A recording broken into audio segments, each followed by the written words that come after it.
ਦੋਸਤੋ ਪੰਜਾਬੀ ਟ੍ਰਿਬਿਊਨ ਦੇ ਰੋਜ਼ਾਨਾ ਪ੍ਰੋਗਰਾਮ ਵੇਲੇ ਦੀ ਗੱਲ ਵਿੱਚ ਤੁਹਾਡਾ ਸਵਾਗਤ ਹੈ। ਮੈਂ ਆਤਿਸ਼ ਗੁਪਤਾ ਤੁਹਾਡੇ ਸਾਹਮਣੇ ਹਾਜ਼ਰ ਹਾਂ ਤੇ ਅੱਜ ਅਸੀਂ ਗੱਲ ਕਰਾਂਗੇ ਪੰਜਾਬ ਮੰਤਰੀ ਮੰਡਲ 'ਚ ਫੇਰਬਦਲ, ਕਿਸ ਨੇ ਕੀ ਖੱਟਿਆ ਕੀ ਗਵਾਇਆ। ਸਾਡੇ ਨਾਲ ਇਸ ਬਾਰੇ ਗੱਲਬਾਤ ਕਰਨ ਲਈ ਵਿਸ਼ੇਸ਼ ਤੌਰ ਤੇ ਹਾਜ਼ਰ ਨੇ ਉੱਘੇ ਪੱਤਰਕਾਰ ਸ਼੍ਰੀ ਹਮੀਰ ਸਿੰਘ ਜੀ। ਹਮੀਰ ਜੀ, ਤੁਹਾਡਾ ਬਹੁਤ ਬਹੁਤ ਸਵਾਗਤ ਹੈ ਜੀ। ਸ਼ੁਕਰੀਆ ਜੀ। ਹਮੀਰ ਜੀ, ਆਮ ਆਦਮੀ ਪਾਰਟੀ ਦੀ ਸਰਕਾਰ ਨੇ 3.5 ਮਹੀਨਿਆਂ ਦੇ ਕਾਰਜਕਾਲ ਤੋਂ ਬਾਅਦ ਪੰਜਾਬ ਕੈਬਨਿਟ ਦੇ ਵਿੱਚ ਵਾਧਾ ਕੀਤਾ ਹੈ ਤੇ ਅੱਜ ਗੱਲ ਕਰੀਏ ਤਾਂ ਕੈਬਨਿਟ ਦੇ ਵਿੱਚ ਚਾਹੇ ਨਵੇਂ ਮੰਤਰੀ ਸ਼ਾਮਲ ਹੋਏ ਨੇ ਚਾਹੇ ਪੁਰਾਣੇ ਨੇ, ਸਾਰਿਆਂ ਦੇ ਵਿਭਾਗਾਂ 'ਚ ਫੇਰ ਬਦਲ ਕਰਦੇ ਆ। ਇੱਕ ਨਵੀਂ ਜਿਹੜੀ ਹੈਗੀ ਹੈ ਸੂਚੀ ਜਾਰੀ ਕੀਤੀ ਹੈ ਵਿਭਾਗਾਂ ਦੀ, ਜਿਸ 'ਚ ਸਾਰੇ ਮੰਤਰੀਆਂ ਨੂੰ ਜਿਹੜੇ ਹੈਗੇ ਆ ਵੱਖ-ਵੱਖ ਵਿਭਾਗ ਦਿੱਤੇ ਗਏ ਨੇ। ਅਸੀਂ ਜਾਣਨਾ ਚਾਹਾਂਗੇ ਪਹਿਲਾਂ ਤਾਂ ਵੀ ਕਿ ਕਿਹੜੇ ਮੰਤਰੀ ਨੂੰ ਕਿਹੜਾ ਵਿਭਾਗ ਦਿੱਤਾ ਗਿਆ ਤੇ ਇਸ ਫੇਰ ਬਦਲ ਨੂੰ ਤੁਸੀਂ ਕਿਵੇਂ ਦੇਖਦੇ ਹੋ?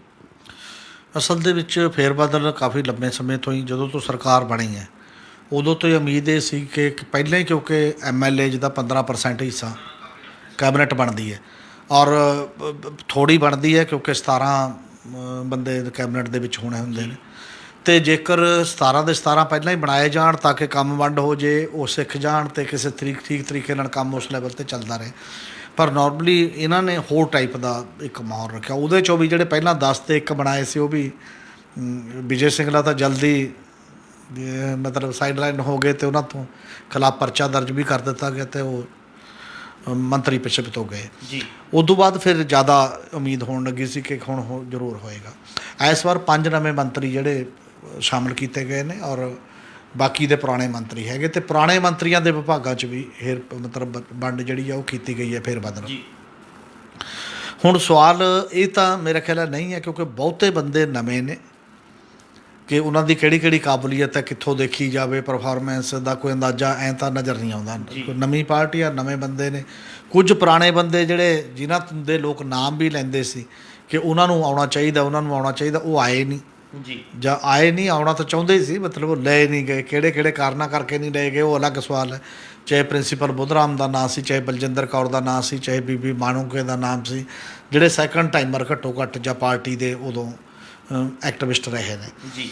ਔਰ ਹੁਣ ਜਿਹੜੇ ਨੇ, ਇੱਕ ਤਾਂ ਪੁਰਾਣਿਆਂ ਦੇ ਛੱਡੇ ਗਏ ਨੇ, ਜਿਹੜੇ ਕੁਛ ਪੁਰਾਣਿਆਂ ਨੂੰ ਨਵੇਂ ਹੋਰ ਡਿਪਾਰਟਮੈਂਟ ਮਿਲੇ ਵੀ ਨੇ ਜੀ, ਅਤੇ ਕੁਝ ਬਦਲ ਕੇ ਦੂਜੇ ਪਾਸੇ ਵੀ ਗਏ ਨੇ। ਸਭ ਤੋਂ ਪਹਿਲਾਂ ਤਾਂ ਜਿਹੜਾ ਸਿੱਖਿਆ, ਜਿਹੜਾ ਸਭ ਤੋਂ ਕੰਟਰੋਵਰਸੀਅਲ ਸਾਡੇ ਮੰਨੀ ਜਾਂਦੀ ਹੈ ਸਿੱਖਿਆ, ਕਿਉਂਕਿ ਸਾਡੇ ਬਹੁਤ ਵੱਡਾ ਇੱਕ ਅਦਾਰਾ ਹੈ ਜਿਹਦੇ 'ਚ ਮੈਨ ਪਾਵਰ ਬਹੁਤ ਜ਼ਿਆਦਾ ਹੈ, ਅਧਿਆਪਕ ਬਹੁਤ ਜ਼ਿਆਦਾ ਨੇ, ਔਰਗੇਨਾਈਜ਼ਡ ਨੇ, ਔਰ ਬੇਰੁਜ਼ਗਾਰਾਂ ਦਾ ਵੀ ਇੱਕ ਉਮੀਦ ਜਿਹੜੀ ਹੈ ਡਿਪਲੋਮਾ ਡਿਗਰੀ ਹੋਲਡਰਾਂ ਦੀ ਕਿ ਉਹ ਟੀਚਰ ਭਰਤੀ ਹੋਣਾ ਚਾਹੁੰਦੇ ਨੇ, ਉਹਨਾਂ ਦੇ ਧਰਨੇ ਮੁਜ਼ਾਹਰੇ ਹੁੰਦੇ ਨੇ। ਸ਼ਾਇਦ ਉਹਨਾਂ ਸਾਰੀਆਂ ਚੀਜ਼ਾਂ ਨੂੰ ਦੇਖਦੇ ਹੋਏ ਮੈਨੂੰ ਲੱਗਦਾ ਜਿਹੜੇ ਸਿੱਖਿਆ ਮੰਤਰੀ ਪਹਿਲਾਂ ਸੀ ਮੀਤ ਹੇਅਰ, ਔਰ ਇਹ ਸਾਰੇ ਕਿਸੇ ਨੂੰ ਮੈਨੂੰ ਲੱਗਦਾ ਜਗ ਜਾਹਰ ਜੇ ਵਰਗੀ ਉਹ ਗੱਲ ਹੋ ਗਈ ਸੀ ਕਿ ਉਹ ਬਾਰ-ਬਾਰ ਕਹਿੰਦੇ ਰਹੇ ਕਿ ਮੇਰੇ ਤੋਂ ਵਾਪਸ ਲੈ ਲਓ ਜੀ, ਕਿਸੇ ਹੋਰ ਤਜਰਬੇਕਾਰ ਨੂੰ ਦੇ ਦਿਓ, ਮੈਥੋਂ ਇਹ ਚੀਜ਼ ਚੱਲਣ ਦੀ ਗੱਲ ਨਹੀਂ ਹੈ। ਔਰ ਉਹ ਠੀਕ ਹੈ ਕਿ ਉਹ ਉਹਦੇ ਤੋਂ ਵਾਪਸ ਲੈ ਲਿਆ, ਅਤੇ ਹਾਇਰ ਐਜੂਕੇਸ਼ਨ ਅਜੇ ਵੀ ਉਹਦੇ ਕੋਲ ਹੈ। ਹਾਇਰ ਐਜੂਕੇਸ਼ਨ ਦੀ ਵੀ ਸਾਡੀ ਸਥਿਤੀ ਕੋਈ ਬਹੁਤੀ ਵਧੀਆ ਨਹੀਂ ਜੀ। ਯੂਨੀਵਰਸਿਟੀਆਂ ਨੇ ਉਹ ਘਾਟੇ ਵਰਗੀ ਹਾਲਤ 'ਚ ਨੇ, ਮਤਲਬ ਪੰਜਾਬੀ ਯੂਨੀਵਰਸਿਟੀ ਵਰਗੀ ਯੂਨੀਵਰਸਿਟੀ ਲਗਾਤਾਰ ਆਰਥਿਕ ਸੰਕਟ 'ਚ ਹੈ।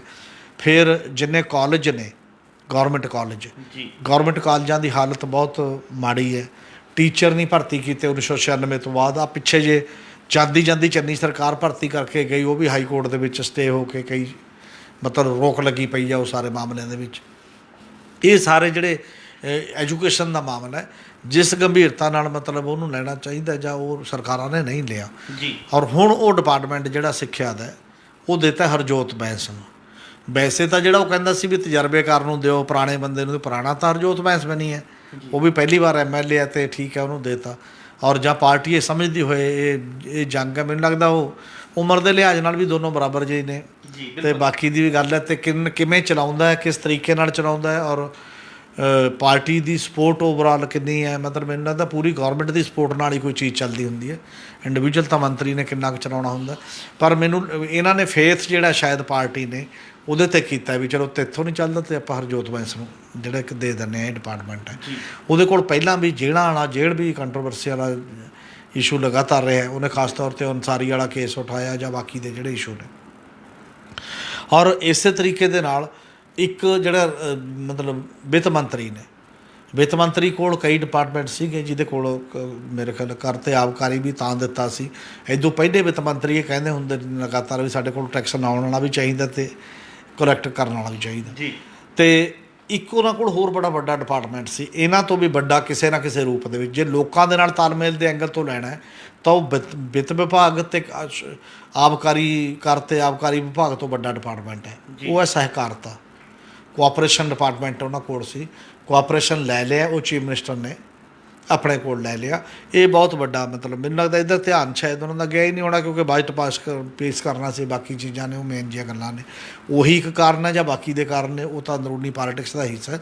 ਪਰ ਉਹ ਜਿਹੜਾ ਇੱਕ ਲੈ ਲਿਆ ਗਿਆ, ਮਤਲਬ ਉਹਦੇ ਨੰਬਰ ਕਿਸੇ ਨਾ ਕਿਸੇ ਰੂਪ ਦੇ ਵਿੱਚ ਐਫੀਸ਼ੀਐਂਸੀ 'ਚ ਘਟੇ ਲੱਗਦੇ ਨੇ ਇੱਕ ਹੱਦ ਤੱਕ, ਜੇ ਕੇਵਲ ਇਹਨੂੰ ਪੈਮਾਨਾ ਬਣਾਉਣਾ ਹੋਵੇ ਕਿ ਕੀ ਤੋਂ ਡਿਪਾਰਟਮੈਂਟ ਵੱਡਾ ਲੈ ਲਿਆ, ਕਿਹਨੂੰ ਵੱਡਾ ਦੇ ਤਾ। ਅਤੇ ਇਹ ਤੋਂ ਬਾਅਦ ਅਗਲਾ ਜਿਹੜਾ ਕੁਲਦੀਪ ਧਾਲੀਵਾਲ ਨੂੰ ਇੱਕ ਸਪੋਰਟਿਵ ਗੱਲ ਮਿਲੀ ਹੈ, ਲੱਗਦਾ ਉਹਦੀ ਥਾਪੜੀ ਲੱਗਦੀ ਹੈ ਜਿਵੇਂ ਜੀ, ਕਿਉਂਕਿ ਉਹ ਰੂਰਲ ਡਿਵੈਲਪਮੈਂਟ ਅਤੇ ਪੰਚਾਇਤ ਡਿਪਾਰਟਮੈਂਟ, ਦਿਹਾਤੀ ਵਿਕਾਸ ਅਤੇ ਪੰਚਾਇਤ ਵਿਭਾਗ 'ਚ ਸਰਕਾਰ ਲਈ ਜੇਕਰ ਕੋਈ ਦੋ ਤਿੰਨ ਚੀਜ਼ਾਂ ਕਹਿਣ ਨੂੰ ਨੇ, ਇੱਕ ਚੀਜ਼ ਕਹਿਣ ਨੂੰ ਇਹ ਸੀਗੀ ਕਿ ਅਸੀਂ ਕਰਪਸ਼ਨ ਵਾਲਾ ਆਪਣਾ ਮੰਤਰੀ ਫੜ ਲਿਆ, ਕਰਪਸ਼ਨ ਵਾਲੇ ਵਿਰੋਧੀਆਂ ਦੇ ਮੰਤਰੀ ਫੜ ਲਏ ਫੜਨਾ।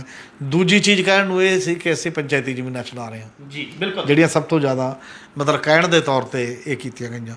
ਫਿਰ ਉਹਨੇ ਥੋੜ੍ਹਾ ਜਿਹਾ ਉਦਮ ਇਹ ਵੀ ਕੀਤਾ ਗ੍ਰਾਮ ਸਭਾਵਾਂ ਵੱਲ ਵੀ, ਹਾਲਾਂਕਿ ਉਹਦੇ 'ਚੋਂ ਬਹੁਤੀਆਂ ਪ੍ਰੈਕਟੀਕਲ ਉਵੇਂ ਨਹੀਂ ਹੋਈਆਂ ਜਾਂ ਉਹ ਨਹੀਂ, ਪਰ ਉਹ ਚਰਚਿਤ ਮਿਨਿਸਟਰ ਦੇ ਤੌਰ 'ਤੇ ਰਿਹਾ 3.5 ਮਹੀਨਿਆਂ ਦੇ ਦੌਰਾਨ ਜਿਹਾ ਉਹਨੂੰ ਜਿਹੜੇ ਪਸ਼ੂ ਪਾਲਣ ਵਾਪਸ ਲੈ ਕੇ ਉਹਨੂੰ ਖੇਤੀਬਾੜੀ ਡਿਪਾਰਟਮੈਂਟ ਦਿੱਤਾ ਜਾਂਦਾ। ਪੰਜਾਬ ਦੇ ਸੰਦਰਭ 'ਚ ਖੇਤੀਬਾੜੀ ਬਹੁਤ ਵੱਡਾ ਮਹੱਤਵਪੂਰਨ ਡਿਪਾਰਟਮੈਂਟ ਹੈ ਜੀ, ਕਿਉਂਕਿ ਖੇਤੀਬਾੜੀ ਡਿਪਾਰਟਮੈਂਟ ਤੁਸੀਂ ਦੇਖੋ ਕੈਪਟਨ ਅਮਰਿੰਦਰ ਸਿੰਘ ਨੇ ਆਪਣੇ ਕੋਲ ਰੱਖਿਆ ਪੂਰੇ 5 ਜਿੰਨਾ ਚਿਰ ਵੀ ਹੋ ਰਹੇ। ਈਵਨ ਨਾ ਕੇਵਲ ਐਤਕੀ, ਜਦੋਂ ਪਹਿਲਾਂ 5 ਸਾਲ ਸਰਕਾਰ ਰਹੀ ਉਦੋਂ ਵੀ ਕੈਪਟਨ ਅਮਰਿੰਦਰ ਸਿੰਘ ਨੇ ਉਹ ਆਪਣੇ ਕੋਲ ਰੱਖਿਆ ਖੇਤੀਬਾੜੀ ਡਿਪਾਰਟਮੈਂਟ, ਕਿਉਂਕਿ ਉਹਨੂੰ ਲੱਗਦਾ ਕਿ ਖੇਤੀ ਇੱਕ ਪਲਸ ਹੈ, ਇੱਕ ਸੈਂਟੀਮੈਂਟ ਹੈ, ਭਾਵਨਾ ਵੀ ਹੈ ਇਹਦੇ ਪਿੱਛੇ ਸਾਰਾ ਕੁਛ। ਚੀਫ ਮਿਨਿਸਟਰ ਜਿੰਨੀਆਂ ਜ਼ਿਆਦਾ ਮੀਟਿੰਗਾਂ ਕਰਕੇ ਜਾਂ ਜਿੰਨਾ ਜ਼ਿਆਦਾ ਉਸ ਦਾ ਰਿਵਿਊ ਕਰਕੇ ਕੁਛ ਨਾ ਕੁਛ ਕਰੇ ਉਹਨਾਂ ਚੰਗਾ ਰਹਿੰਦਾ ਜੀ। ਅਤੇ ਇਸ ਲਈ ਉਹ ਐਡਾ ਵੱਡਾ ਡਿਪਾਰਟਮੈਂਟ ਵੀ ਕੁਲਦੀਪ ਧਾਲੀਵਾਲ ਨੂੰ ਦਿੱਤਾ ਗਿਆ। ਉਹ ਇੱਕ ਉਸ ਲੈਵਲ ਦੇ ਰਿਵਾਰਡ ਦੀ ਗੱਲ ਹੈ, ਜਿਵੇਂ ਹਰਜੋਤ ਬੈਂਸ ਨੂੰ ਹੈ ਅਤੇ ਮੈਨੂੰ ਹੈ। ਔਰ ਅਮਨ ਅਰੋੜਾ ਨੂੰ ਜਿਹੜਾ ਜੀ ਡਿਪਾਰਟਮੈਂਟ ਦਿੱਤਾ ਗਿਆ, ਔਰ ਉਹ ਡਿਪਾਰਟਮੈਂਟ ਦੋ ਮਹੱਤਵਪੂਰਨ ਡਿਪਾਰਟਮੈਂਟ ਨੇ। ਇੱਕ ਅਰਬਨ ਡਿਵੈਲਪਮੈਂਟ ਦਾ ਜਿਹਦੇ 'ਚ ਪੂਡਾ ਗਲਾਡਾ ਫਲਾਨਾ ਜੇ ਉਹ ਸਾਰੀਆਂ ਚੀਜ਼ਾਂ ਜਿਹੜੀਆਂ ਆਉਂਦੀਆਂ ਨੇ, ਜਿਹੜੀਆਂ ਜਿਹਨੂੰ ਜਿਹੜੇ ਲੋਕ ਤਾਂ ਕਰਪਸ਼ਨ ਦੇ ਐਂਗਲ ਤੋਂ ਜਾਂ ਜਿਹੜੇ ਲੋਕ ਪਾਵਰ ਦੇ ਐਂਗਲ ਤੋਂ ਕਹਿੰਦੇ ਨੇ ਜਿਹਨੂੰ ਮਾਲਦਾਰ ਡਿਪਾਰਟਮੈਂਟ ਮੰਨਿਆ ਜਾਂਦਾ ਹੈ ਨਾ, ਅਤੇ ਇੱਕ ਉਹਨੂੰ ਦਿੱਤਾ ਪਬਲਿਕ ਰਿਲੇਸ਼ਨ ਡਿਪਾਰਟਮੈਂਟ।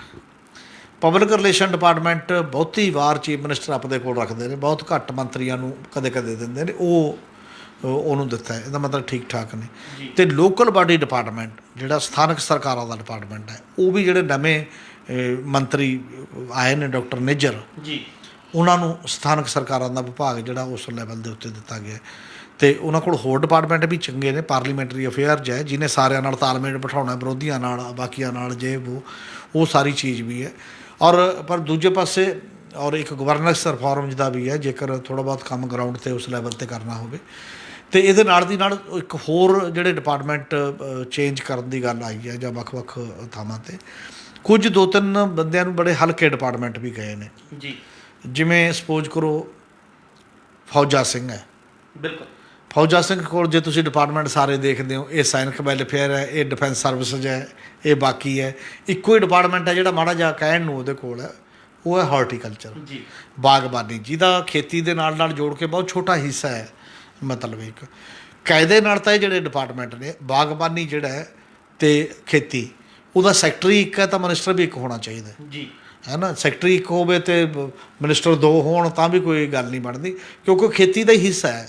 ਬਾਗਬਾਨੀ ਖੇਤੀ ਤੋਂ ਕੋਈ ਅਲੱਗ ਕਰਕੇ ਥੋੜ੍ਹੀ ਦੇਖਿਆ ਜਾਂਦਾ। ਇੱਕੋ ਡਿਪਾਰਟਮੈਂਟ ਸੀ ਪੁਰਾਣੇ ਸਮੇਂ ਦੇ ਵਿੱਚ, ਡਾਇਰੈਕਟਰ ਦੋ ਬਣਾਤੇ, ਬਲਕਿ ਉਦੋਂ ਵੀ ਅੱਗੇ ਬਾਗਬਾਨੀ, ਖੇਤੀ ਅਤੇ ਪਸ਼ੂ ਪਾਲਣ ਇਹ ਲਗਭਗ ਇੱਕੋ ਹੀ ਦਰ ਹੈ ਜੇਕਰ ਕਿਸੇ ਨੂੰ ਦੇਣਾ ਹੋਵੇ। ਉਸੇ ਤਰ੍ਹਾਂ ਅਰਬਨ ਡਿਵੈਲਪਮੈਂਟ ਅਤੇ ਸਥਾਨਕ ਸਰਕਾਰਾਂ ਜੀ, ਇਹ ਇੱਕੋ ਹੀ ਹੈ, ਬਲਕਿ ਕਈ ਵਾਰ ਕਲੈਸ਼ ਹੁੰਦਾ ਦੋਨਾਂ ਦੇ ਵਿੱਚ ਕਿ ਇਹ ਮਾਮਲਾ ਮਿਊਨਿਸਪੈਲਿਟੀ ਦਾ ਜਾਂ ਨਗਰ ਨਿਗਮ ਦਾ ਜਾਂ ਇਹ ਗਲਾਡਾ ਦਾ ਜਾਂ ਕਿਸੇ ਹੋਰ ਮਤਲਬ ਅਥਾਰਟੀ ਦਾ, ਪੂਡਾ ਦਾ ਜਾਂ ਕਿਹਦਾ, ਇਹ ਜੇ ਇੱਕੋ ਜਗ੍ਹਾ ਉਸ ਪੱਧਰ ਦੇ ਉੱਤੇ ਰਹਿਣ ਤਾਂ ਉਹਨਾਂ ਦੀ ਸ਼ਾਇਦ ਟਕਰਾਅ ਜਾਂ ਬਾਕੀ ਦੀਆਂ ਚੀਜ਼ਾਂ ਘਟਦੀਆਂ ਨੇ। ਪਰ ਇਹ ਧਿਆਨ ਮੇਰਾ ਖਿਆਲ ਹੈ ਘੱਟ ਰੱਖਿਆ ਗਿਆ ਜਿਹੜਾ ਇਹਨਾਂ ਸਾਰੇ ਮਾਮਲਿਆਂ ਦੇ ਵਿੱਚ ਹੈ। ਅਤੇ ਇਸੇ ਤਰ੍ਹਾਂ ਅਨਮੋਲ ਗਗਨ ਮਾਨ ਹੈ ਜੀ, ਜਿਹਨੂੰ ਕਾਫੀ ਵਡਿਆ ਗਿਆ, ਜੰਗ ਕੁੜੀ ਹੈ, ਅਤੇ ਜਿਹਨਾਂ ਨੂੰ ਉਹਦੇ ਡਿਪਾਰਟਮੈਂਟ ਵੀ ਸਭ ਤੋਂ ਇੰਪੋਰਟੈਂਟ ਹੈ। ਉਹ ਟੂਰਿਜ਼ਮ ਹੈ, ਜਿੰਨਾ ਕੁ ਹੈ ਪੰਜਾਬ ਦੇ ਵਿੱਚ। ਟੂਰਿਜ਼ਮ ਵੀ ਪੰਜਾਬ 'ਚ ਕੋਈ ਵੱਡਾ ਡਿਪਾਰਟਮੈਂਟ ਨਹੀਂ ਹੈ, ਵੱਡੇ ਲੈਵਲ 'ਤੇ ਹੈ ਨਹੀਂ, ਅਤੇ ਬਾਕੀ ਦੇ ਡਿਪਾਰਟਮੈਂਟ ਹੈਗੇ ਨੇ ਜਿਸ ਲੈਵਲ 'ਤੇ ਚਲਾਏ ਜਾਣਗੇ। ਇੱਕ ਹੋਰ ਡਿਪਾਰਟਮੈਂਟ ਜਿਹੜੇ ਸਭ ਤੋਂ ਹੈਵੀ ਮੰਨਿਆ ਜਾਂਦਾ ਜਾਂ ਪੰਜਾਬ ਦੀ ਲੋੜ, ਜਿਹਨੂੰ ਆਮ ਆਦਮੀ ਪਾਰਟੀ ਆਪਣੇ ਮੁੱਖ ਏਜੰਡੇ ਦਾ ਹਿੱਸਾ ਮੰਨਦੀ ਹੈ, ਜਿਵੇਂ ਵਿੱਦਿਆ ਸਿੱਖਿਆ ਇੱਕ ਤਾਂ, ਅਤੇ ਦੂਜਾ ਸਿਹਤ ਹੈ ਜੀ। ਸਿਹਤ ਇੱਕ ਜਿਹੜੇ ਬੰਦੇ ਨਵੇਂ ਫਸਟ ਟਾਈਮ MLA ਆਏ ਨੇ, ਚੇਤਨ ਸਿੰਘ ਜੌੜੇ ਮਾਜਰਾ ਜੀ, ਉਹਨਾਂ ਨੂੰ ਦਿੱਤਾ ਜਿਹੜਾ ਸਿਹਤ ਤੇ ਪਰਿਵਾਰ ਭਲਾਈ ਵੀ, ਅਤੇ ਉਹਨਾਂ ਨੂੰ ਮੈਡੀਕਲ ਐਜੂਕੇਸ਼ਨ ਵੀ। ਜੀ ਬਿਲਕੁਲ। ਅਤੇ ਇੱਕ ਸਵਾਲ ਇਹ ਸੁਧਾਰਨ ਤੌਰ 'ਤੇ ਵੀ ਉੱਠਦਾ ਹੈ ਕਿ ਕੀ ਘੱਟ ਐਜੂਕੇਟਡ ਬੰਦਾ ਜਾਂ +2 ਪਾਸ ਬੰਦਾ, ਉਹਨੂੰ ਸਿਹਤ ਵਰਗਾ ਵੱਡਾ ਡਿਪਾਰਟਮੈਂਟ ਦਿੱਤਾ ਜਾਏ, ਜਿਹਨੇ ਕੁਆਲੀਫਾਈਡ ਲੋਕਾਂ ਨਾਲ ਜਾਂ ਬਾਕੀ ਨਾਲ ਵੀ ਗੱਲ ਕਰਨੀ ਹੈ ਬਹੁਤ ਜ਼ਿਆਦਾ, ਉਹ ਚਲਾ ਪਾਏਗਾ? ਨਹੀਂ ਚਲਾ ਪਾਏਗਾ। ਪਰ ਬਹੁਤੀ ਵਾਰੀ ਕਿਤੇ ਕਿਤੇ ਇਹ ਐਕਸੈਪਸ਼ਨ ਹੁੰਦੀਆਂ ਨੇ, ਘੱਟ ਪੜ੍ਹੇ ਲਿਖੇ ਵੀ ਜੇ ਸਿਆਣੇ ਹੋਣ, ਵਿਜ਼ਡਮ ਹੋਵੇ ਜਾਂ ਬਾਕੀ ਚੀਜ਼ਾਂ ਹੋਣ, ਤਾਂ ਡਿਪਾਰਟਮੈਂਟ ਚਲਾ ਜਾਂਦੇ ਨੇ। ਪਰ ਇਹ ਉਹ ਵਿਜੇ ਸਿੰਘ ਨੇ ਉਹਨਾਂ ਵਾਲਾ ਡਿਪਾਰਟਮੈਂਟ ਨੇ, ਬਿਲਕੁਲ, ਮਤਲਬ ਦੋਨੋਂ ਜਿਹੜੇ ਦਿੱਤੇ ਗਏ ਨੇ ਇਸ ਪੱਧਰ ਦੇ ਉੱਤੇ। ਔਰ ਇਹ ਡਿਪਾਰਟਮੈਂਟ ਪੰਜਾਬ ਦੇ ਨਾਲ ਬਹੁਤ ਨੇੜਿਓਂ ਜੁੜਿਆ ਹੋਇਆ। ਐਜੂਕੇਸ਼ਨ ਅਤੇ ਹੈਲਥ ਇਹ ਸਾਖ ਬਣਾਉਂਦਾ ਵੀ ਹੈ ਗੌਰਮੈਂਟਾਂ ਦੀ, ਔਰ ਸਾਖ ਗਿਰਾਉਂਦਾ ਵੀ ਹੈ। ਜੇਕਰ ਇਸ ਤਰੀਕੇ ਨਾਲ ਉਹ ਦੋਨੋਂ ਦੇ ਦੋਨੋਂ ਇਕੱਠੇ ਉੱਧਰ ਮਤਲਬ ਦੇ ਦੇਣ, ਅਤੇ ਇੱਕ ਹੋਰ ਡਿਪਾਰਟਮੈਂਟ ਵੀ ਉਹਨਾਂ ਨੂੰ ਦਿੱਤਾ, ਇਹ ਕਾਫੀ, ਇਹਦਾ ਮਤਲਬ ਉਹਦੇ 'ਤੇ ਭਰੋਸਾ ਦੂਜੇ ਜਿਹੜੇ ਨਵੇਂ ਮੰਤਰੀ ਨੇ, ਔਰ ਅਮਨ ਅਰੋੜਾ ਅਤੇ ਨਿੱਜਰ ਨੂੰ ਛੱਡ ਕੇ ਤੀਜਾ ਉਹ ਮੰਤਰੀ ਨੇ ਜਿਹਨੂੰ ਹੈਵੀ ਡਿਪਾਰਟਮੈਂਟ ਜਾਂ ਉਸ ਪੱਧਰ ਦੇ ਉੱਤੇ ਡਿਪਾਰਟਮੈਂਟ ਦਿੱਤੇ ਗਏ ਨੇ। ਇਹ ਮੋਟੀ ਜੀ ਜਿਹੜੀ ਇੱਕ ਫੇਰਬਦਲ ਇਹ ਕਿਸੇ ਨਾ ਕਿਸੇ ਰੂਪ ਦੇ ਵਿੱਚ ਸਾਹਮਣੇ ਆਈ ਹੈ। ਹਾਂ, ਵੱਡੇ ਡਿਪਾਰਟਮੈਂਟ ਜਿਹੜੇ ਹੋਮ ਡਿਪਾਰਟਮੈਂਟ ਆਪਣੇ ਕੋਲ ਹੀ ਰੱਖਿਆ ਚੀਫ ਮਿਨਿਸਟਰ ਨੇ, ਈਵਨ ਕੋਆਪਰੇਸ਼ਨ ਵੀ ਉਹਨਾਂ ਕੋਲ ਚਲਾ ਗਿਆ, ਉਦਯੋਗ ਅਤੇ ਕਮਰਸ ਵਰਗੇ ਡਿਪਾਰਟਮੈਂਟ ਵੀ ਉਹਨਾਂ ਕੋਲ ਹੀ ਨੇ। ਬਾਕੀ ਪਰਸੋਨਲ ਵਗੈਰਾ ਅਤੇ ਬਾਕੀ ਤਾਂ ਹੁੰਦੇ ਹੀ ਨੇ, ਨੋਰਮਲੀ ਚੀਫ ਮਿਨਿਸਟਰ ਰੱਖਦਾ, ਇਹ ਅਜੇ ਵੀ ਚੀਫ ਮਿਨਿਸਟਰ ਕੋਲ ਹੈਗੇ ਨੇ। ਪਰ ਅਗਲੇ ਦਿਨਾਂ ਦੇ ਵਿੱਚ ਕਿਉਂ ਜਾਂ ਇਹਨਾਂ ਦੀ ਪਰਫਾਰਮੈਂਸ, ਇਹਨਾਂ ਦੀ ਕਾਰਗੁਜ਼ਾਰੀ ਤੈਅ ਕਰੇਗੀ ਕਿ ਕਿਸ ਤਰੀਕੇ ਦਾ ਕੋਈ ਮਾਹੌਲ ਬਣਦਾ ਹੈ। ਤੇ ਅਸੀਂ ਹਮੀਰ ਸਿੰਘ ਜੀ ਪੁੱਛਣਾ ਚਾਹ ਰਹੇ ਸੀ ਵੀ ਕਿ ਜਿਹੜਾ ਸਰਕਾਰ ਵੱਲੋਂ ਇਹ ਫੇਰ ਬਦਲ ਕੀਤਾ ਗਿਆ, ਇਸ ਨੂੰ ਤੁਸੀਂ ਕਿਵੇਂ ਦੇਖਦੇ ਹੋ? ਇਸ ਦੇ ਨਾਲ ਹੀ ਦੂਜੀ ਗੱਲ ਇਹ ਵੀ ਆਉਂਦੀ ਹੈ ਵੀ ਕਿ ਸਰਕਾਰ ਦਾ ਕ੍ਰਾਈਟੇਰੀਆ ਕੀ ਰਿਹਾ, ਕਿਸ ਆਧਾਰ 'ਤੇ ਵਿਭਾਗਾਂ ਦੀ ਵੰਡ ਕੀਤੀ ਹੈ? ਗੱਲ ਕਰੀਏ ਤਾਂ ਜ਼ਿਆਦਾਤਰ ਜਿਹੜੇ ਮੰਤਰੀ ਮੰਡਲ ਦੇ ਵਿਧਾਇਕ ਨੇ ਜਾਂ ਮੰਤਰੀ ਨੇ ਉਹ ਨਵੇਂ ਨੇ, ਉਹਨਾਂ ਦੀ ਕਾਰਗੁਜ਼ਾਰੀ ਨੂੰ ਕਿਸ ਤਰ੍ਹਾਂ ਜਿਹੜਾ ਹੈਗਾ ਜੱਜ ਕੀਤਾ ਗਿਆ, ਕਿਸ ਆਧਾਰ 'ਤੇ ਜਿਹੜੇ ਵਿਭਾਗ ਵੰਡੇ ਗਏ ਨੇ, ਇਹ ਵੀ ਅਸੀਂ ਜਾਣਨਾ ਚਾਹਾਂਗੇ। ਨੋਰਮਲੀ ਤਾਂ ਇਹਦੇ 'ਚ ਕੋਈ ਬਹੁਤ ਜ਼ਿਆਦਾ ਕ੍ਰਾਈਟੇਰੀਆ ਫੋਲੋ ਤਾਂ ਨਹੀਂ ਕੀਤਾ ਲੱਗਦਾ, ਜਾਂ ਮਾਪਦੰਡ ਕੋਈ ਸਾਹਮਣੇ ਆਏ ਹੋਣ ਕਿ ਇਹੋ ਜਿਹੇ ਨੇ ਜੀ। ਇੱਕ ਤਾਂ ਮੰਤਰੀ ਮੰਡਲ 'ਚ ਦੇ ਵਿਸਤਾਰ ਬਾਰੇ ਹੀ ਜੇਕਰ ਅਸੀਂ ਲੈਂਦੇ ਹਾਂ, ਜਿਹੜੀਆਂ ਅੱਗੇ ਸਰਕਾਰਾਂ ਖੇਤਰ ਦਾ ਵੀ ਧਿਆਨ ਰੱਖਦੀਆਂ ਨੇ, ਕਿੰਨੇ ਕਿਹੜੇ ਜ਼ਿਲ੍ਹੇ 'ਚ ਆਉਂਦੇ ਨੇ, ਕਿੰਨੇ ਕਿਹਨੇ 'ਚ, ਇਹ ਸਾਰੇ ਮਾਮਲੇ ਦੇ ਵਿੱਚ ਵੀ ਹੁਣ ਤੁਸੀਂ ਜੇ ਦੇਖੋ ਕਿ ਮਾਝੇ ਦੇ ਵਿੱਚੋਂ 27 MLA ਜਿੱਦੇ ਨੇ, 16 ਆਮ ਆਦਮੀ ਪਾਰਟੀ ਦੇ ਨੇ ਜੀ, ਅਤੇ ਉਹਦੇ 'ਚੋਂ 5 ਮੰਤਰੀ ਨੇ। ਔਰ ਇਸੇ ਤਰੀਕੇ ਨਾਲ ਦੁਆਬੇ 'ਚੋਂ 25 ਸੀਟਾਂ ਹੁੰਦੀਆਂ ਨੇ ਅਸੈਂਬਲੀ ਦੇ ਵਿੱਚ, ਇੱਕੋ ਹੀ ਮੰਤਰੀ ਹੈ ਜੀ। ਅਤੇ ਬਾਕੀ ਮਾਲਵੇ 'ਚੋਂ, ਮਾਲਵੇ ਦੇ ਵਿੱਚੋਂ ਵੀ ਜੇ ਤੁਸੀਂ ਇਹ ਕਹੋਗੇ ਲਾ ਕੇ, ਤਾਂ 3 ਤਾਂ ਬੜੇ ਮੰਤਰੀ ਚੀਫ ਮਿਨਿਸਟਰ ਸਮੇਤ ਇਕੱਲੇ ਸੰਗਰੂਰ ਜ਼ਿਲ੍ਹੇ 'ਚੋਂ ਹੀ ਨੇ ਜੀ, ਹੈ ਨਾ, ਜੇਕਰ ਉਸ ਲੈਵਲ 'ਤੇ ਹੁੰਦਾ। ਪਰ ਕਈ ਵਾਰ ਇਹ ਹੋ ਜਾਂਦਾ, ਫਿਰ ਵੀ ਇੱਕ ਜਿਹੜਾ ਉਹ ਮਤਲਬ ਤਵਾਜ਼ਨ ਕਰਨਾ ਹੁੰਦਾ ਹੈ ਵੱਖ-ਵੱਖ ਜਗ੍ਹਾ ਦਾ। ਔਰ ਇਸੇ ਲਈ ਕਿਹਾ ਜਾ ਰਿਹਾ ਕਿ 13 ਜ਼ਿਲ੍ਹਿਆਂ ਦਾ ਕੋਈ ਮੰਤਰੀ ਨਹੀਂ ਹੈ ਜੀ। ਹਾਲਾਂਕਿ ਜ਼ਿਲ੍ਹੇ ਹੀ ਜ਼ਿਆਦਾ 23 ਹੋ ਗਏ, ਸਾਰੇ ਇੱਕ ਜ਼ਿਲ੍ਹੇ 'ਚੋਂ ਮੰਤਰੀ ਹੋ ਵੀ ਨਹੀਂ ਸਕਦਾ, ਕਿਉਂਕਿ ਮੰਤਰੀ ਤਾਂ ਸਾਰੇ ਹੀ 17 ਹੋਣੇ ਨੇ ਜੀ, ਅਤੇ ਕੁਝ ਜ਼ਿਲ੍ਹੇ ਤਾਂ ਰਹਿਣਗੇ। ਪਰ ਫਿਰ ਵੀ ਕੁਛ ਹੋਰ ਬੈਲੈਂਸ ਬਣਾਉਣ ਦਾ ਇੱਕ ਕੁਐਸਚਨ ਹੁੰਦਾ। ਔਰ ਦੂਜੀ ਗੱਲ ਇਹ ਹੈ ਕਿ ਉਹਦੇ 'ਚ ਜਿਹੜੀ ਕੰਪੀਟੈਂਸੀ ਹੈ, ਜੇਕਰ ਅਸੀਂ ਕਈ ਵਾਰ ਇਹ ਕਹਿੰਦੇ ਸੀ ਕਿ ਜੀ ਮੈਡੀਕਲ ਐਜੂਕੇਸ਼ਨ ਅਤੇ ਬਾਕੀ ਦਾ, ਕਿਉਂਕਿ ਡਾਕਟਰ ਨਿੱਜਰ ਇਹਨਾਂ ਕੋਲ ਕੁਆਲੀਫਾਈਡ ਮੈਡੀਕਲ ਵਾਲੇ ਨੇ, ਉਹ ਦੇ ਦਿਓ। ਔਰ ਜਾਂ ਇਸ ਲਈ ਵੀ ਕਈ ਵਾਰ ਹੁੰਦਾ ਕਿ ਜੀ ਜਿਹੜਾ ਪੁਲਿਸ ਦੇ ਨਾਲ ਸੰਬੰਧਿਤ ਬੰਦਾ ਉਹਨੂੰ ਹੋਮ ਦੇ ਦਿਓ। ਇਹ ਕਈ ਵਾਰ ਗੌਰਮੈਂਟਾਂ ਵੈਸੇ ਵੀ ਨਹੀਂ ਦਿੰਦੀਆਂ, ਔਰ ਮੈਨੂੰ ਲੱਗਦਾ ਟਕਰਾਅ ਕਈ ਵਾਰ ਆਪੋ ਆਪਣੇ ਡਿਪਾਰਟਮੈਂਟਾਂ ਦੇ ਵਿੱਚ ਲੋਕਾਂ ਦੀਆਂ ਰੰਜਿਸ਼ਾਂ, ਆਪਸਦਾਰੀਆਂ ਵੀ ਉਹੋ ਜਿਹੀਆਂ ਹੁੰਦੀਆਂ ਨੇ ਜੀ, ਬਿਲਕੁਲ। ਹਾਲਾਂਕਿ ਪਹਿਲਾਂ ਇਹਨਾਂ ਨੇ ਉਹੀ ਬੰਦਾ ਦਿੱਤਾ ਸੀਗਾ ਮੈਡੀਕਲ ਐਜੂਕੇਸ਼ਨ ਸੀ, ਡੈਂਟਲ ਡਾਕਟਰ ਵਿਜੇ ਸਿੰਘਲਾ, ਜਿਹਦੇ ਤੋਂ ਲੈ ਕੇ ਹੁਣ ਜੌੜੇ ਮਾਜਰਾ ਨੂੰ ਦਿੱਤਾ। ਪਰ ਡਿਪਾਰਟਮੈਂਟ ਕਿਹੜੇ ਤਰੀਕੇ ਨਾਲ ਦਿੱਤੇ, ਜਿਵੇਂ ਪਹਿਲਾਂ ਮੈਂ ਗੱਲ ਕੀਤੀ ਕਿ ਬਾਗਬਾਨੀ ਅਤੇ ਖੇਤੀ ਇਕੱਠੇ ਸੀ, ਉਹ ਇਕੱਠੇ ਕੀਤੇ ਜਾ ਸਕਦੇ ਹੁੰਦੇ ਨੇ। ਇਸੇ ਤਰ੍ਹਾਂ ਲੋਕਲ ਬਾਡੀ ਅਤੇ ਅਰਬਨ ਡਿਵੈਲਪਮੈਂਟ ਦੇ ਮਾਮਲੇ ਨੇ, ਇਹ ਸਾਰੇ ਜਿਹੜੇ ਵੱਖ-ਵੱਖ ਟਾਈਪ ਦੇ ਇੱਕ ਤਾਲਮੇਲਮੇ ਸਿਸਟਮ ਦੇ ਵਿੱਚ ਆਉਂਦੇ ਚੀਜ਼ਾਂ ਨੇ, ਉਹਦੇ ਨਾਲ ਆਸਾਨੀ ਹੋ ਜਾਂਦੀ ਹੈ। ਜਾਂ ਜਿਹੜਿਆਂ ਦਾ ਘੱਟੋ ਘੱਟ ਸੈਕਟਰੀ ਇੱਕ ਹੈ ਅਤੇ ਉਹਨਾਂ ਦੇ ਮਿਨਿਸਟਰ ਵੀ ਇੱਕੋ ਹੋਵੇ ਜੀ, ਬਿਲਕੁਲ। ਔਰ ਇਸੇ ਤਰੀਕੇ ਦੇ ਨਾਲ ਇਹ ਜਿਹੜੀਆਂ ਕੁਝ ਕੰਟਰੋਵਰਸੀਆਂ ਵੀ ਹੋਣ ਦੀ ਸੰਭਾਵਨਾ ਹੁੰਦੀ ਹੈ, ਜਦੋਂ ਕੁਝ ਡਿਪਾਰਟਮੈਂਟ ਇਹੋ ਜਿਹੇ ਬਣੇ ਹੋਏ ਨੇ, ਜਿਵੇਂ ਸ਼ਹਿਰਾਂ ਨੂੰ ਹੀ ਡੀਲ ਕਰਦਾ, ਅਰਬਨ ਡਿਵੈਲਪਮੈਂਟ ਸ਼ਹਿਰਾਂ ਨੂੰ ਹੀ ਡੀਲ ਕਰਦਾ ਲੋਕਲ ਬਾਡੀ ਜੀ। ਇਹ ਦੋ ਅੱਡ ਮੰਤਰੀ ਨੇ, ਅਤੇ ਉਹਨਾਂ ਦੋਨਾਂ ਦੇ ਵੀ ਸਿੰਘ ਕਈ ਵਾਰ ਫਸੇ ਰਹਿੰਦੇ ਨੇ ਕਿ ਉੱਥੇ ਉਹ ਮੇਰਾ ਅਧਿਕਾਰ ਖੇਤਰ ਹੈ ਜਾਂ ਤੇਰਾ, ਜਾਂ ਕਿਹਦਾ ਜਾਂ ਕੀ ਹੈ। ਔਰ ਇਸੇ ਤਰੀਕੇ ਦੇ ਨਾਲ ਪਬਲਿਕ ਰਿਲੇਸ਼ਨ ਡਿਪਾਰਟਮੈਂਟ ਦੀ ਗੱਲ ਹੈ। ਪਬਲਿਕ ਰਿਲੇਸ਼ਨ ਡਿਪਾਰਟਮੈਂਟ ਸਰਕਾਰ ਦਾ ਸਭ ਤੋਂ ਚਿਹਰੇ ਦੇ ਤੌਰ 'ਤੇ ਮੰਨਿਆ ਜਾਂਦਾ ਕਿ ਸਰਕਾਰ ਦੀ ਪਬਲਿਸਿਟੀ, ਸਰਕਾਰ ਦੀ ਸਰਾਹਨਾ ਜਿਹੜੀ ਉਹਦੀ ਜ਼ਿੰਮੇਵਾਰੀ ਹੁੰਦੀ ਹੈ। ਪਰ ਇਸ ਸਰਕਾਰ ਦਾ ਮਿਜਾਜ ਥੋੜ੍ਹਾ ਜਿਹਾ ਅਲੱਗ ਹੈ। ਇਹਨੇ 3.5 ਮਹੀਨੇ ਤੋਂ ਨਾਰਮਲੀ ਪਬਲਿਕ ਰਿਲੇਸ਼ਨ ਡਿਪਾਰਟਮੈਂਟ ਲਈ ਕੋਈ ਕੰਮ ਨਹੀਂ ਛੱਡਿਆ। ਉਹ ਵਿਹਲੇ ਜਿਹਾ ਡਿਪਾਰਟਮੈਂਟ ਦੇ ਵਜੋਂ ਦਿਖਾਈ ਦੇ ਰਿਹਾ।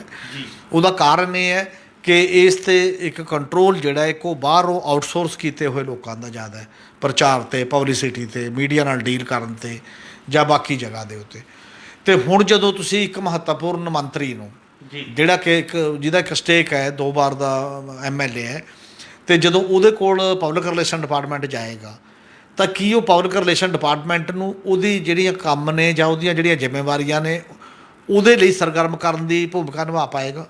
ਜੇ ਉਹ ਨਿਭਾਉਣ ਲੱਗ ਗਿਆ ਆਪਦੇ ਲਈ ਤਾਂ ਦੂਜਾ ਦੇ ਨਾਲ ਕਲੈਸ਼ ਹੋਣਾ ਸੁਭਾਵਿਕ ਹੈ। ਬਿਲਕੁਲ, ਦੂਜੀ ਧਿਰ ਨਾਲ ਇੱਕ ਵਾਰ ਕਲੈਸ਼ ਕਈ ਵਾਰ ਉਸ ਲੈਵਲ 'ਤੇ ਹੋ ਜਾਂਦਾ ਹੁੰਦਾ। ਇਹ ਭਵਿੱਖ ਦਾ ਇੱਕ ਦੇਖਣ ਵਾਲੀ ਚੀਜ਼ ਹੋਏਗੀ ਕਿ ਉਹਦਾ ਬੈਲੈਂਸ ਕਿਵੇਂ ਬਣਦਾ ਜੀ, ਔਰ ਜਾਂ ਫਿਰ ਉਹ ਇਕੱਲੇ ਮੰਤਰੀ ਦੀ ਪਬਲਿਸਿਟੀ ਕਿੰਨੀ ਕਰੇਗਾ। ਜੇ ਕਈ ਵਾਰ ਪਬਲਿਕ ਰਿਲੇਸ਼ਨ ਡਿਪਾਰਟਮੈਂਟ ਇਹੋ ਜਿਹਾ ਹੋ ਜਾਂਦਾ, ਆਪਦੇ ਮੰਤਰੀ ਦੀ ਪਬਲਿਸਿਟੀ ਕਰਦਾ ਅਤੇ ਆਪਦੇ ਮੰਤਰੀ ਦੀ ਪਬਲਿਸਿਟੀ ਇੰਨੀ ਹੋ ਜਾਂਦੀ ਆ ਉਹ ਚੀਫ ਮਿਨਿਸਟਰ ਨੂੰ ਵੀ ਐਂ ਲੱਗਣ ਲੱਗ ਜਾਂਦਾ ਕਿ ਮੇਰੇ ਤੋਂ ਇਹ ਡੋਮੀਨੇਟ ਹੋ ਗਿਆ ਜਾਂ ਪਤਾ ਨਹੀਂ ਕੀ ਹੋ ਗਿਆ। ਬੜੇ ਵਾਰ ਇਹ ਚੀਜ਼ਾਂ ਆਉਂਦੀਆਂ ਨੇ। ਇਹ ਹੋਇਆ ਸੀ ਕੈਪਟਨ ਕਮਲਜੀਤ ਨੂੰ ਪਬਲਿਕ ਰਿਲੇਸ਼ਨ ਦਿੱਤਾ ਸੀ ਬਾਦਲਾਂ ਨੇ ਉਦੋਂ, ਨਾਲ ਜਦੋਂ ਫਾਈਨਾਂਸ ਮਿਨਿਸਟਰ ਸੀ ਉਦੋਂ। ਬਿਕਰਮ ਮਜੀਠੀਆ ਕੋਲ ਪਬਲਿਕ ਰਿਲੇਸ਼ਨ ਰਿਹਾ ਅਕਾਲੀ ਗੌਰਮੈਂਟ ਦੇ ਵਿੱਚ, ਜਦੋਂ ਉਹਦੇ ਵਿੱਚ ਵੀ ਇਹ ਚੀਜ਼ਾਂ ਨੇ। ਇਸੇ ਕਰਕੇ ਬਹੁਤੀ ਵਾਰੀ public relation department chief minister ਨਹੀਂ ਦਿੰਦੇ ਹੁੰਦੇ ਕਿਸੇ ਨੂੰ। ਇਹ ਹੁਣ ਕੀ ਹੋਏਗਾ ਇਹ ਉਹਦੇ ਪ੍ਰੈਕਟਿਸ ਤੋਂ ਪਤਾ ਲੱਗੇਗਾ ਜੀ। ਇਹ ਸਨ ਸਾਡੇ ਸੀਨੀਅਰ ਪੱਤਰਕਾਰ ਸ਼੍ਰੀ ਹਮੀਰ ਸਿੰਘ ਜੀ, ਜਿਨ੍ਹਾਂ ਨੇ ਆਪਣੇ ਵਡਮੁੱਲੇ ਵਿਚਾਰ ਸਾਡੇ ਨਾਲ ਸਾਂਝੇ ਕੀਤੇ। ਕੱਲ੍ਹ ਨੂੰ ਇਸੇ ਸਮੇਂ ਇੱਕ ਨਵੇਂ ਮੁੱਦੇ ਦੇ ਨਾਲ ਫਿਰ ਮਿਲਾਂਗੇ ਪ੍ਰੋਗਰਾਮ ਵੇਲੇ ਦੀ ਗੱਲ ਵਿੱਚ। ਧੰਨਵਾਦ।